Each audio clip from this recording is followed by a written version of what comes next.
Break के बाद स्वागत है आपका। प्रदेश में मचे सियासी घमासान के बीच कांग्रेस विधायकों को जयपुर से जैसलमेर शिफ्ट करने को लेकर बीजेपी प्रदेश अध्यक्ष सतीश पूनिया ने अपनी प्रतिक्रिया दी है। सतीश पूनिया ने न्यूज 18 से बातचीत में बताया कि विधायक एकजुट होते तो जगह बदलने की जरूरत नहीं पड़ती। कांग्रेस के लोग विधायकों को जैसलमेर से आगे कहां ले जाएंगे? प्रदेश में शासन होता तो पार्टी में टूट ना होती। पूनिया साहब, जैसलमेर अब जा रहे हैं, विधायक और रवाना हो चुकी है बसें, क्या प्रतिक्रिया है? मेरी प्रतिक्रिया अच्छी नहीं है, क्योंकि अभी तक मैं मुख्यमंत्री जी के प्रवचन सुनता रहा और उसमें वो कह रहे थे सब एकजुट हैं, बहुत किलेबंदी है और पिछले इतने दिन से बाड़े में थे। कभी उनको बिकाऊ बोल देते हैं, कभी खरीद फरोख्त की बात करते हैं। तो कौन किसको खरीद रहा है? ये जो ले जा रहे हो, इसका मतलब इन पे भरोसा नहीं है कि फेयरमाउंट में जो उनका अपना होटल है वहां से ही भाग जाएंगे। अब जैसलमेर के आगे कहाँ ले जाएंगे? मान लो वहां भी आशंका खड़ी होगी तो फिर पाकिस्तान का बॉर्डर ही है। और या फिर इनको टीडी में काम लेने के लिए ले जा रहे होंगे कि वहां ले जाके पीपे बुझवाएंगे। तो मेरे को ताज्जुब हुआ कि फिर लोकतंत्र की, नैतिकता की और ये दुहाई देते क्यों हरिश्चंद्र बनते हो? आप दूसरों पर तोहमत लगाते हो, खुद का घर कमजोर है। और इस बात से ये हमें तो खैर खुशी है कि अपने आप ही वो प्रमाण प्रस्तुत कर रहे हैं कि उनका घर कमजोर है। जिन लोगों को लेके बैठे उन पर भरोसा नहीं है और उनकी आशंका के कारण तो यहां भी थी, लेकिन उनको लग रहा था कि कहीं पब्लिक की रिएक्शन कहीं ज्यादा भारी नहीं हो जाए।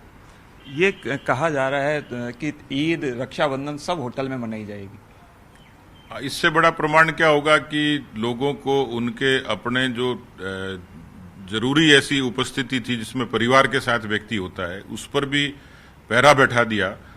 तो कमजोरी में मुझे लग रहा है कि इससे बड़ी कमजोरी कोई नहीं हो सकती। जिस तरह का वीडियो सामने आया वैभव गहलोत और स्पीकर सीपी जोशी की बातचीत का, उसको लेकर भाजपा कोई मांग करेगी कि स्पीकर की सीट पर जो है कोई दूसरा व्यक्ति बैठे? पहले तो नैतिकता होती तो मुख्यमंत्री को जवाब देना चाहिए था, क्योंकि उनकी सरकार में उनकी सरकार की प्रक्रिया से निकले हुए स्पीकर महोदय, उनके बेटे वहां बैठे हुए थे और बेटे की अक्सर मुख्यमंत्री जी बहुत चिंता करते हैं और उससे ज्यादा चिंता स्पीकर महोदय कर रहे थे। तो मुझे लगता है कि जिस तरीके की बातें कही गई, उनका जो संवाद था वो थोड़ा चिंताजनक है कि संविधान में स्पीकर एक निरपेक्ष व्यक्ति होता है और वो यदि किसी पार्टी से एफिलिएट होकर के बात करता है तो सीधे सीधे प्रश्न चिन्ह खड़ा होता है। सियासत जिस तरीके से अब जयपुर से जैसलमेर में शिफ्ट हो रही है, उसको लेकर अपनी राय रखी। कैमरामैन बलबीर सिंह के साथ दिनेश शर्मा, न्यूज 18 जयपुर।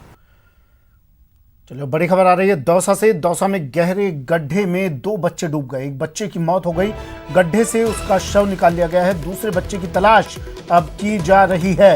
रानीवास गांव की घटना, बड़ी खबर दौसा से। दौसा के रानीवास गांव की घटना, 2 बच्चे गहरे गड्ढे में डूबे। एक बच्चे की मौत, शव निकाल लिया गया है उसका और दूसरे बच्चे की तलाश जारी। एक और खबर आ रही है दौसा से ही। दौसा के सिकराय से बड़ी खबर, मनरेगा काम के दौरान 3 मजदूर दबे। मिट्टी ढहने से 3 मजदूर दबे। तीनों मजदूरों को अस्पताल में भर्ती करवा दिया गया है। दौसा से ही एक और बड़ी खबर, मनरेगा काम के दौरान हादसा, मिट्टी में 3 मजदूर दबे। मिट्टी ढहने से 3 मजदूर उसके नीचे आ गए और गंभीर हालत में अब तीनों मजदूरों को अस्पताल में भर्ती करवा दिया गया है।